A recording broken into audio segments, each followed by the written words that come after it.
agenda, qui est la présentation du recueil Les passionnés de la forêt, dont Marie-Pierre nous a brièvement parlé pendant son tour de sa portion de rapport d'activité. Ben, Marie-Pierre, je t'inviterai à venir à l'avant et présenter ça. Est-ce que tu veux prendre le... Donc, on en a parlé tout à l'heure, puis plusieurs d'entre vous connaissent le projet. Dans le cadre de notre 60e anniversaire, on a demandé à plus de 60 passionnés, mais quand même à plusieurs personnes, de nous fournir leur portrait. Au départ, c'était pour des publications Facebook, donc des passionnés, des gens, des professionnels de la forêt qui ont gravité ou qui gravitent encore autour de l'association, au cours des 6 dernières décennies, en fait. Puis, les publications ont bien fonctionné. On a des super beaux portraits, des beaux témoignages entre les mains. On voulait faire vivre ça encore un petit peu, puis les mettre en valeur. Et un autre projet qu'on voulait mettre en valeur, c'est le travail de Pierre Mathieu de la Société d'histoire forestière du Québec, qui, pour notre 60e anniversaire, avait fouillé dans nos archives, avait fait des entrevues avec plusieurs personnes qui ont côtoyé l'association au fil des ans, puis qui a rédigé un article très complet sur nos 60 ans d'histoire. Puis de cet article-là, on a puisé l'essence, on a fait un petit résumé qu'on a publié, on l'avait utilisé pour notre cahier spécial, on l'a un petit peu bonifié pour les fins du recueil. Donc on voulait, en plus de présenter les 60 portraits, donner un petit volet historique pour que ça devienne un outil de référence, une publication spéciale souvenir dans le cadre de notre anniversaire. Plusieurs personnes ici nous ont fourni leurs portraits. Je vous remercie beaucoup d'avoir pris le temps, la peine, d'avoir réfléchi un peu à votre amour de la forêt et aussi à votre implication en vos liens avec l'association. Merci d'avoir fait cet exercice-là pour nous. Pour notre plus grand plaisir, probablement pour ceux aussi des gens de tout le monde qui va lire le recueil et qui ont lu les publications. Merci aussi de vous être déplacés, là, ceux qui ont pu ce soir. Qu'est-ce que je voulais dire? Je vais vous présenter le recueil, mais pas page par page. Là. Pas que ça serait pas intéressant, ça serait très intéressant, mais ça serait un peu long. Je vais vous laisser le regarder à votre rythme chez vous. Je peux quand même porter votre attention sur les pages 2 à 4. C'est une ligne du temps avec des moments marquants de notre histoire à l'association. C'est ceux qui sont écrits en bleu, tandis que les moments, les faits qui sont plus contextuels sont en noir. Donc, c'est assez intéressant de tout lire ça. Je suis sûre que vous allez aimer ça. C'est avec l'aide de Pierre Mathieu, encore une fois, de la Société d'histoire forestière, là, qui nous a fait une sélection de faits. Ensuite, à la page 5, c'est le nom des présidents et présidentes de l'association au fil du temps et aussi de secrétaires gérants et de directeurs et directrices générales de l'association. C'est intéressant aussi d'avoir une liste là, sur une seule page de tout ce beau monde-là. Et à partir de la page 6, c'est notre article historique dont je vous parlais, le résumé du fruit des recherches de Pierre Mathieu. Il y a un petit addenda, vous voyez le petit papier à la page 6, c'est de ma faute à moi. Mon œil de lynx légendaire n'a pas vu une erreur à la page 6. C'est la photo, en fait, n'est pas la bonne. La légende ne correspond pas à la photo. La photo, je vous l'ai insérée sur le petit papier. Sur la version PDF du recueil que je vais vous envoyer par courriel dans les prochains jours, là, très prochainement, l'erreur a été modifiée par la photo. La bonne photo a été ajoutée en fait par la graphiste. Puis en passant, je veux remercier Corsair, là, Mélina, qui a fait le recueil pour nous, qui l'a mis en page. Je trouve qu'elle a fait un excellent travail. Ensuite, c'est les portraits des passionnés. Ce soir, il y a quelques passionnés qui ont accepté de parler, de faire un petit témoignage pour vous. Je vais inviter en premier lieu Julie, qui est rendue. Mais Simon, il a dit, on est un peu en retard, je parlerai pas, je vais laisser ma place à Julie. Donc Julie, qui est notre directrice générale depuis 2001 déjà. Bon, pour que ça soit un peu structuré, je me suis préparée. En fait, ma passion pour la forêt, pour la nature aussi, je dirais, ça me vient de mon enfance, hein, comme beaucoup d'entre vous probablement. Moi, j'ai grandi dans la forêt des Landes, C'est une plantation, hein, c'est pas une forêt naturelle. Ce sont des pins maritimes qui ont été plantés en fait pour assainir la lande. C'était une lande marécageuse. Et il s'agit en fait quand même du plus grand massif forestier de France et aussi un des plus grands d'Europe qui couvre 1 million d'hectares. J'ai fait des études universitaires en biologie parce que je ne sais pas trop pourquoi m'orienter, étant donné que j'aimais beaucoup la nature. J'ai étudié la biologie. J'ai fait mon diplôme d'études universitaires en France, ma licence en Espagne, c'était un échange européen, et ma maîtrise ici au Québec, donc avec un programme outre-mer. Et je ne suis pas partie parce que je suis tombée en amour avec le Québec et ses grands espaces et sa forêt sauvage. Puis j'ai atterri à l'association forestière. En fait, je voulais travailler dans un organisme en environnement, en protection de l'environnement. Fait que j'avais commencé à travailler un petit peu avec Vivre en Ville, qui sont aussi ici au Centre Culture Environnement Frédéric Bach. Et j'avais des collaborations à l'époque, on avait des collaborations avec l'association forestière, Québec métropolitain, ça s'appelait dans le temps. Et donc en mai 2001, je suis rentrée comme coordonnatrice de l'association et j'étais la seule employée. Et j'avais quand même la chance d'avoir une étudiante d'été. À l'époque, c'était Mathilde Renaud, que j'ai croisée d'ailleurs dans les trails. En fait, elle fait de la course en sentier. C'était drôle parce que ça faisait vraiment longtemps que c'était pas vu. Puis, c'était un petit CA, un petit conseil d'administration. Il y avait plusieurs personnes du centre ici, Culture et Environnement Frédéric Bach, et quelques autres personnes externes. Donc, en janvier 2005, j'ai été nommée directrice générale. Et puis, en fait, j'ai dû rebâtir un peu le conseil d'administration, puis développer là, les activités de l'association. Ma principale motivation, c'est vraiment la mission de l'association forestière qui me tient à cœur.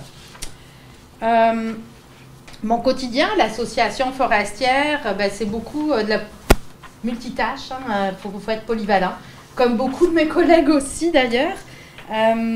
C'est la mise en œuvre du plan stratégique et du plan d'action annuel qui nous occupe beaucoup, mais aussi c'est de soutenir puis d'encadrer le travail de mon équipe, puis également des bénévoles. C'est aussi rechercher du financement pour que l'organisme fonctionne. Et également de faire des relations publiques pour faire la promotion des activités et de la mission de l'organisme. Et aussi, c'est de travailler sous la loupe du conseil d'administration qui suivent de près nos activités et qui participent aussi. C'est quoi mes aspirations? C'est sûr, c'est de mener à terme le plan stratégique qu'on s'est donné. Il y a beaucoup de choses, ça nous occupe pas mal. C'est une charge qui est en plus de nos projets, de nos opérations courantes, mais c'est quand même très motivant. Et c'est aussi d'aller encore plus, on a commencé à travailler, comme on disait tantôt, avec Thierry qui est coach agile, c'est vraiment d'horizontaliser l'organisation. Ça veut dire quoi? Ça veut dire qu'il y a peu ou plus aucun niveau de séparation entre les employés et la direction. Ça veut dire du travail en équipe, une communication qui est plus directe, puis une transparence aussi dans les opérations. C'est de responsabiliser les employés en augmentant leur imputabilité aussi face aux objectifs qui sont attendus et de promouvoir leur potentiel par la mise en commun en fait de leurs capacités et de leur savoir collectif. Ça fait pas mal le tour. Fait que c'est sûr que ça fait quand même 18 ans là, que je suis à l'association forestière. C'est sûr qu'être à la direction d'un OBNL, c'est un choix de carrière. C'est pas un choix qui est fait pour l'aspect financier. C'est un choix de cœur. Puis je suis encore animée là, par la mission de l'association encore aujourd'hui. Merci.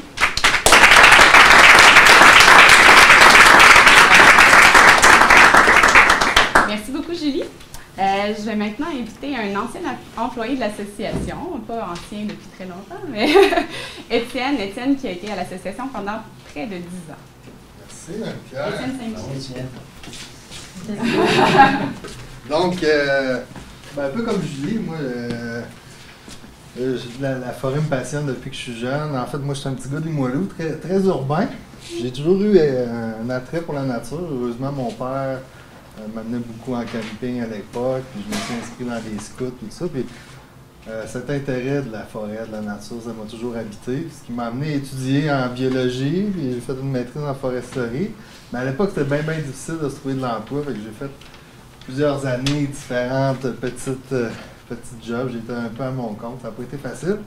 Puis l'association forestière m'a donné ma première chance. Julie m'a engagé en 2018. Puis ça a été 10 belles années. J'étais motif. Je pensais pas que je serais motif comme ça, mais... Ça, être passionné. Ben, ça a été, c'est ça, 10 belles années. C'est un beau travail, c'est une belle organisation. Je suis bien fier d'être dans ce super document-là. C'est un document de très grande qualité, comme tout ce que l'association a toujours fait. Puis mes 10 années à l'association, comme disait Julie, dans un petit organisme, on fait de tout. Il faut être multitâche, on touche à tous les domaines. C'est un peu ce qui m'a amené à développer toutes ces expertises-là, toutes ces capacités-là, toutes ces forces-là que j'ai aujourd'hui, que j'avais pas il y a 10 ans, puis qui m'a amené à être moi aussi un directeur d'un OBNL, un organisme. C'est pas toujours facile, mais... Quel organisme? Là, je travaille pour la Société Saumon de la Rivière-Romaine, donc là, je suis passé de la forêt aux poissons. C'est un très beau défi, donc moi aussi, j'ai un CA qui me chapeaute, puis je relève bien des défis comme ça à travailler sur le saumon, qui est une espèce qui est en difficulté. Puis je travaille en partie sur la Côte-Nord, donc j'ai la chance d'aller un peu en région éloignée sur la Côte-Nord, aller un peu visiter les forêts là-bas, qui sont quand même très différentes de ce qu'on observe ici. Fait que pour moi, c'est un beau dépaysement. Quand je dis que je pars de Limoilou, très urbain, je m'en vais sur la Côte-Nord, mais la forêt va toujours rester dans mon cœur, dans le fond. Encore aujourd'hui, à 40 ans passés, je passe beaucoup de temps en forêt, en randonnée, en camping, à la chasse, la pêche. Donc, c'est toujours une passion qui va rester chez moi. Puis, c'est ça. En fait, voilà, ça fait un petit peu le tour. Ce qui est particulier aussi, puis je l'ai mentionné dans le document, quand j'ai eu ma fille, il y a un programme, là, on donne un arbre là, du ministère. Mon arbre à moi, j'étais allé chercher un arbre au domaine Mézeray, à Limoilou, en 2004, après la naissance de ma fille. J'étais allé au kiosque de l'association forestière. J'avais dit à ma femme, ça a l'air d'être une belle organisation, j'aimerais peut-être ça travailler pour ça un jour. Puis 4 ans plus tard, c'est ce qui est arrivé. Le hasard a fait des choses comme ça, puis j'ai été là pendant presque 10 ans. Donc, je m'ennuie encore un petit peu, mais on relève de nouveaux défis. Puis, je souhaite longue vie à l'association. Puis, je vais sûrement m'impliquer dans... Ça n'a pas donné beaucoup dernièrement. Je voulais participer aux distributions. Les dates ont mal à donner dans mon cas, mais je vais être un bénévole pour l'association avec grand plaisir. Merci beaucoup. Merci.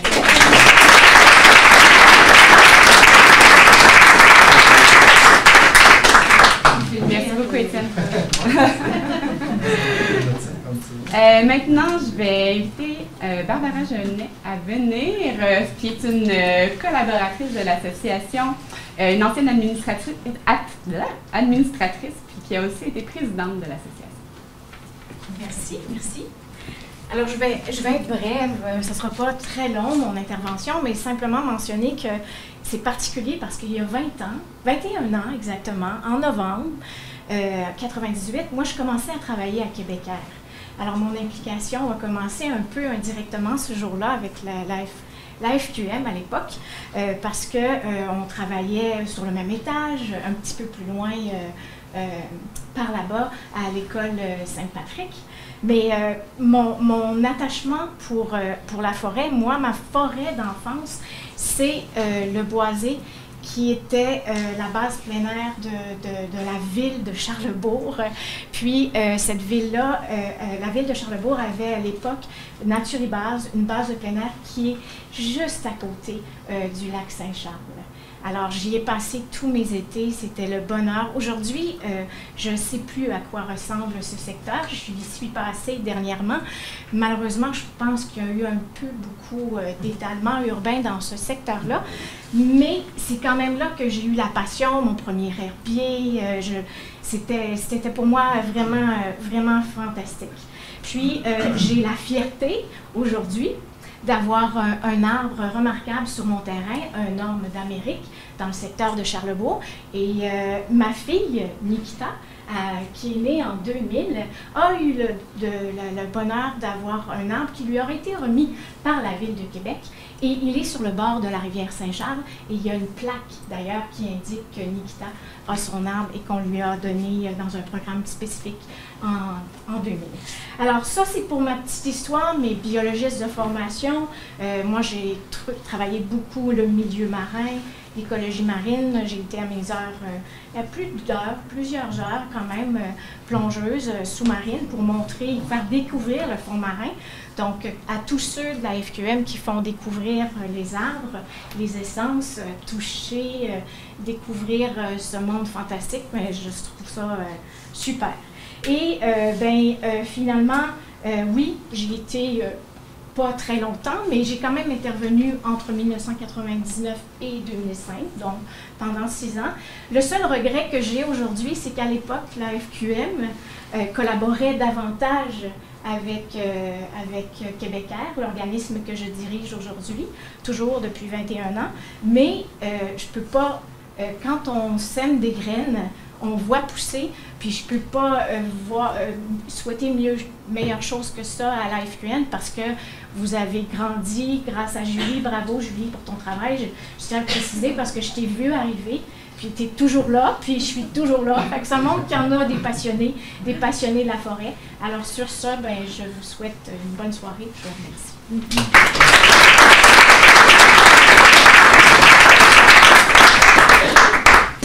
Et le dernier, et non le moindre, on en a parlé un petit peu tout à l'heure, Jean Lamontagne, un administrateur depuis 2005.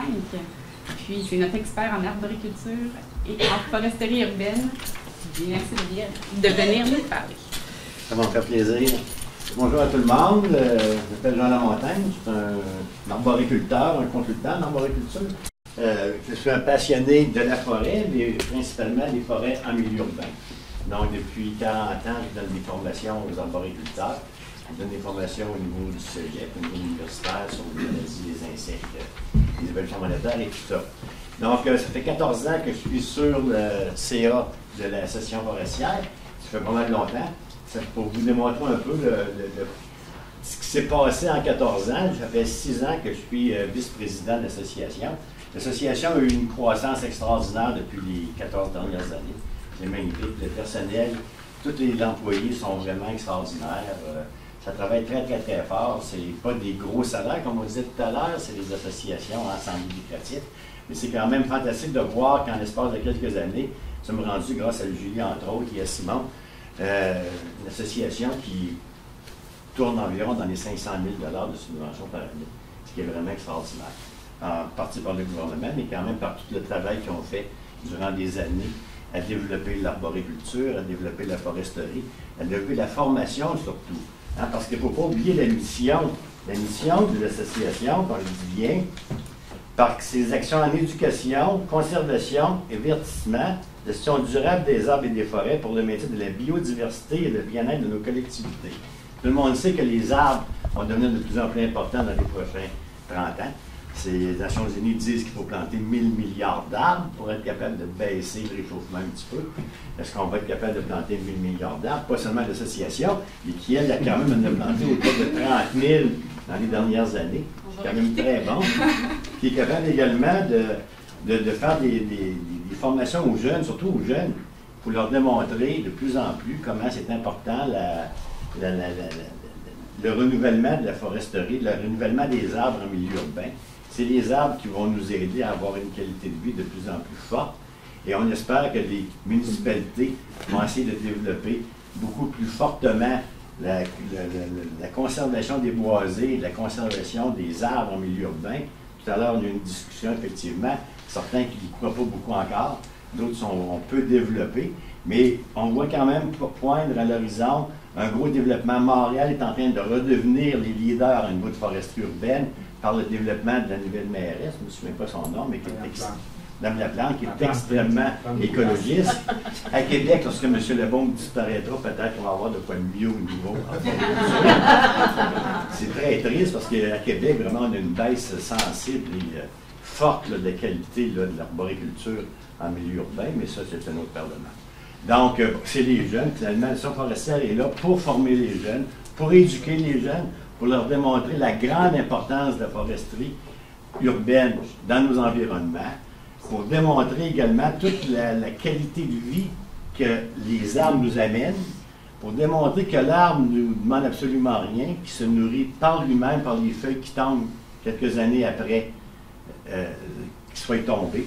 Donc, on voit que l'arbre est d'une autonomie extraordinaire. On est en train de se rendre compte, découvrir que les arbres produisent des produits extraordinaires qui sont extrêmement de la santé. Il a parlé des Japonais qui de plus en plus développent là, des circuits forestiers, justement, pour remonter la qualité, là, diminuer le stress, diminuer ces différentes choses-là. Donc, l'arbre est extrêmement important dans les prochaines années. Le Centre forestière du Québec, pas du Québec Métro, ça c'est l'ancienne. Ce sont les deux rives maintenant. On a changé de nom à 2-3 reprises dans les 30 dernières années. Et là, est extrêmement importante, tant qu'à moi. Puis c'est une association de ce type-là qui va être capable d'éveiller nos jeunes, éveiller les élus et éveiller le monde à la grande importance de l'arboriculture et des arbres surtout en milieu urbain au Québec en 2019. Merci beaucoup.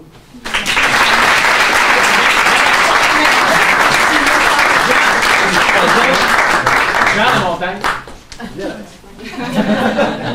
En fait, on voulait te remercier. Tu l'as dit tout à l'heure, tu as été sur le site depuis 2005, avec Fierbourg jusqu'en 2015, je me souviens bien, presque pour 10 ans.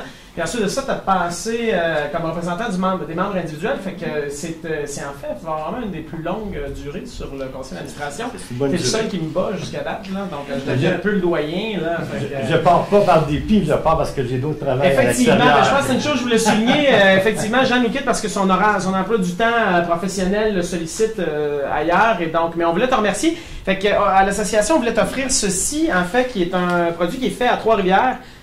Qui est fait à base de bourgeons d'érable. Donc, c'est une espèce de liqueur de gin et de bourgeons d'érable qui est fait dans la région de Trois-Rivières. Fait qu'on voulait t'offrir ça pour te remercier. C'est pas grand-chose comparativement à tout ce que tu as fait pour l'association, mais accepte-le au nom de toute l'association, les membres, Julie et le conseil d'administration. C'est votre part. On l'ouvre tout de suite.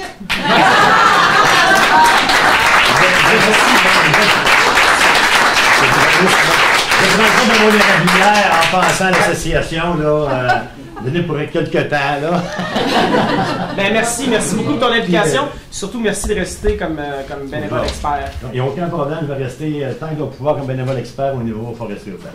Merci beaucoup. Ça fait plaisir. Juste pour... merci à toi. Dans un autre main d'applaudissement, c'est vrai.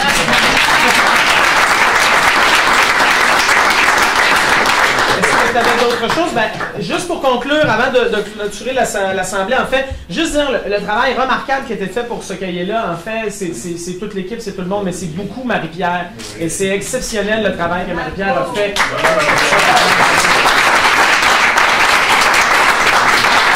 Pour ceci et plusieurs autres choses d'ailleurs, mais là, c'est ça qu'on a entre les mains, donc merci Marie-Pierre pour ceci.